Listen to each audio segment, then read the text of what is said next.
TV. Babu K TV.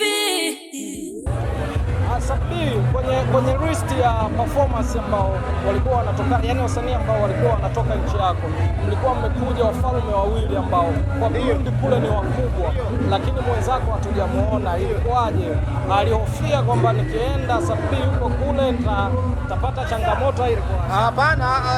Ukisema hivyo utakuwa unakosea, kwa sababu yeye ana concert Ufaransa. Unaongelea brother Big Fizzo, ndugu yangu, brother wangu, ningependelea tuwe naye hapa, kwa sababu show kama hizi tunapenda kuwa wote. Sometimes tukipokea watu wa kutoka nje, na kama hapa ingekuwa vyema tuwe wote, lakini hakuweza kupata nafasi. Aliweza kuwa na show Paris. Sasa hivi leo hii iko nafurahisha mashabiki zake huko mjini Paris. Okay. Sabi, tumesikia mambo mengi sana kuhusu muziki wenu na nini na vitu kama hivyo. Tulimwona msanii mmoja tuliyekuwa tunamfahamu ambaye alikuwa ni Kidumu, lakini Kidumu walikuwa wanamfahamu kama Mkenya, ila wewe umetengeneza asili yako, yani kufahamika kwa kutokea nyumbani. Tumeona umefanya collab na Otile Brown, na kitu ambacho nilipenda yani idea kubwa ambayo nilipenda kwako, mimi nimekufollow, nafuatilia vitu vyako. Nilipoona unamchukua Otile Brown Kenya ukamleta kushuti Burundi, ilikuwa ni noma. Hakukuwepo na changamoto zile kwamba gharama na nini na vitu kama hivyo, nilifuata tu Kenya tu? Changamoto zilikuwepo zaidi ya kisi ningefuata Kenya, lakini ni kama Otile Brown wanaomjua ni mtu ambaye anarahisisha mambo, na changamoto zilikuwepo ni kwa sababu tu ya video pale nyumbani. Unajua watu hawajawa update very well. Inaomba time to explain, kimbia na muda video vixen na kadhaa na kadhalika. Sasa changamoto hizo nilizopata pekee, lakini kumleta Otile Brown pale ni katika njia ya kutafuta how nchi yetu itajulikana zaidi. Okay. Sabi bwana, sisi tunakukaribisha Tanzania, karibu sana. Hapa ndo Bongo, tunapenda sana muziki wako, lakini pia tulipata kolabo yako ambayo ulifanya na Aslay. Ilishoot hapa na director Jose, moja kati ya ngoma ambayo nishakutana nayo anga tofauti. Kuna mpango wote wa kolabo nyingine na mtu mwingine tofauti na Aslay, tofauti na wengine ambao umeshawahi kucollaborate wa Tanzania? Kolabo unasema kuwa na zingine kolabo zitakuja? Yeah, zipo.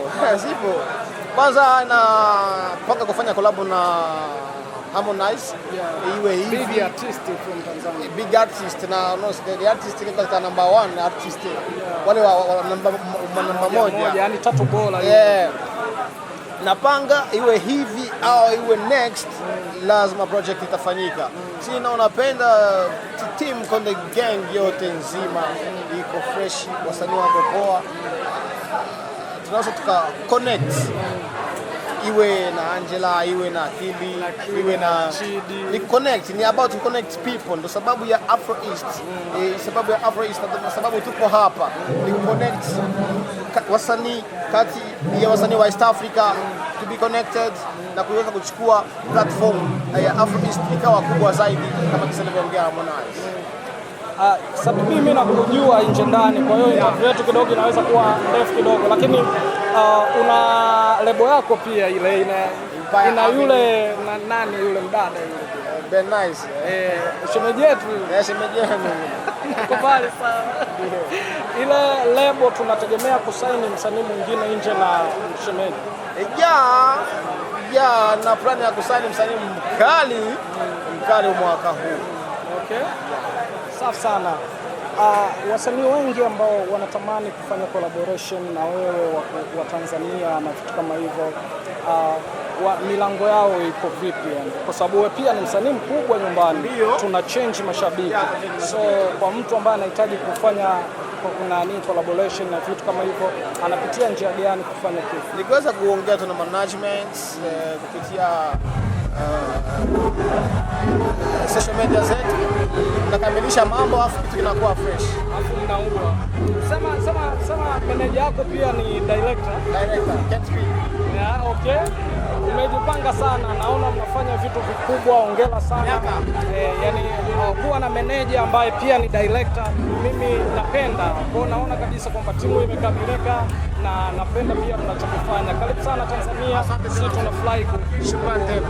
Tunategemea nini kwenye show hapo? Mambo mazuri tu, fuata utaona, fuatilia. Au sio? Basi asante kwa muda wako.